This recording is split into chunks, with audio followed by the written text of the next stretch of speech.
has been operating in the red and had to call on those reserves for their lack of capital since 2008, I think started with this particular legislation of reducing $100,000 a year.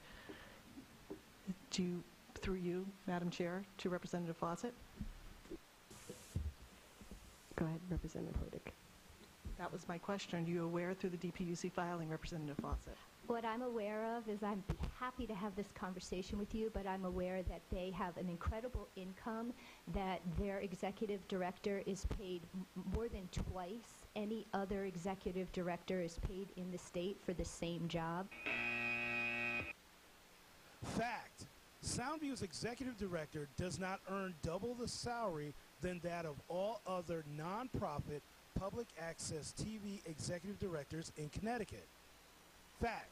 Soundview is the largest nonprofit public access TV operator in Connecticut and serves the largest city in Connecticut with over 147,000 residents and over 40,000 cable subscribers in Bridgeport alone.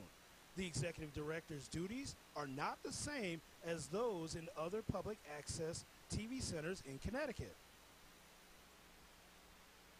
They also have 6 full-time employees, and there's no public access television studio in Connecticut that has 6 full-time employees. Fact. Soundview has 6 paid staff workers.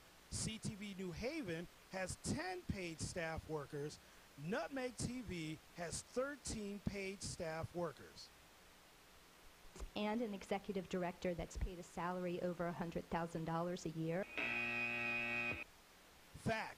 Soundview is one of the very few public access TV facilities with extended hours for our communities. Soundview continues to lead the way in technology and service to our subscribers. And at the same time, this third-party nonprofit only serves one town. Fact. Soundview serves 6 towns: Bridgeport, Fairfield, Milford, Orange, Stratford, and Woodbridge for both Cablevision and ATT U-verse subscribers. 4 towns at their own choosing, Fairfield, Milford, Orange, and Woodbridge, transmit their meetings to their respective towns only and do not accept programs from outside their town borders. So I think there are many levels of inappropriate use of money that have been going on for more than a decade with this organization. Fact. The Soundview Volunteer Board of Directors also represent highly reputable and professional entities including the American Red Cross, People's United Bank, Fairfield University, Fuji Film Corporation, American View Productions, and Bridgeport Trade and Technology Center. And we are just using a current system that's in place. The Cable Advisory Council system is one that was established in other regions in the state, and those cable advisory councils run incredibly effectively to take provider money and get it directly out into the towns so it's generating programming and doing with the money what it was intended to do instead of just paying for the staff of an organization that generates no programming. Fact.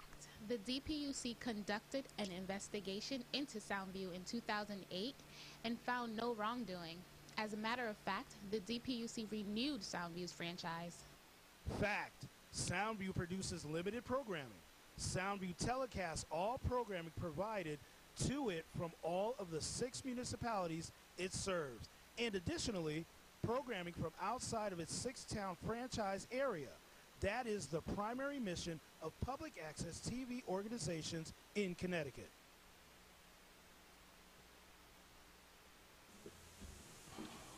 Well, I respectfully correct you that it's not one town. It's 2 at least. Bridgeport and Stratford are 2. And secondly, the programming goes on all the time as I turn it on, and it's there daily. And third, it is the largest franchise. And fourth, this looks like another target against a specific industry. And I think the closed for business sign is prevalent in this committee, unfortunately. And we're talking about telling people how to run their business. They were before the DPUC, not just with their filing, but there was a complaint, and that report is available to the public as well. And I would urge everyone to read it if you have questions on this. But I think setting up this kind of legislation without any protocol, we've had this legislation currently sitting on the books for a few years now, where certain money has been removed and given to the towns in this franchise area. And if we know that it's working, or if we know that it's not working, then it can be tweaked. But to specify legislation like this that affects two communities is not the way we should be setting policy or law. And again, thank you, Madam Chair, but I will be voting against this. Further questions or comments from members of the committee? Seeing none, will the clerk please call the roll? House Bill 6460, an act concerning public access channels. Fonfara. Yes. Nardella. Yes. Duff. Yes. Reed. Yes. Whitcoat. No. Hoydick. No. Baggiati. No. Backer. Parochial, no. Becker. Yes. Carter. Crawford. Yes. Fawcett. Yes. Jenga. Yes. Green. No. Johnson. Kokaruda. No. Lesser. Miller. Ritter. Steinberg. Yes. Christian. Tom. Williams. Okay, we are now going to move to item.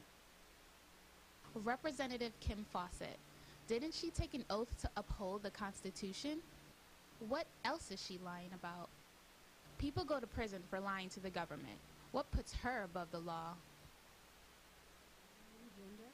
Should government control public access TV? In June 2007, Rochester, New York City newspaper article stated by the free speech advocates, it's like the fox guarding the henhouse. Independent groups can facilitate on-air forum better than a government entity. The towns could suppress programs that express unfavorable views. In town-specific channel Greenwich, Connecticut, during the state senate election of Nickerson versus Farrakher, a political watchdog wrote this on his blog.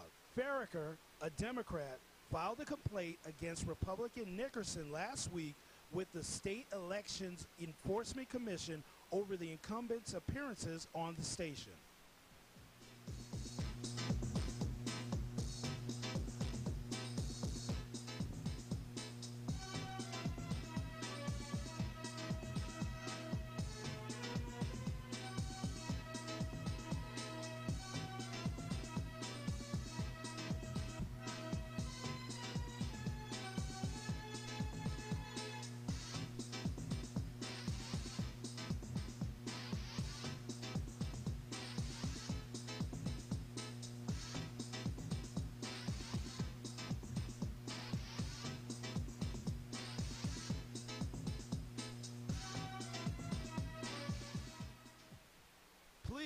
Please email or call your state representative so that the great shows you enjoy will not be replaced by this.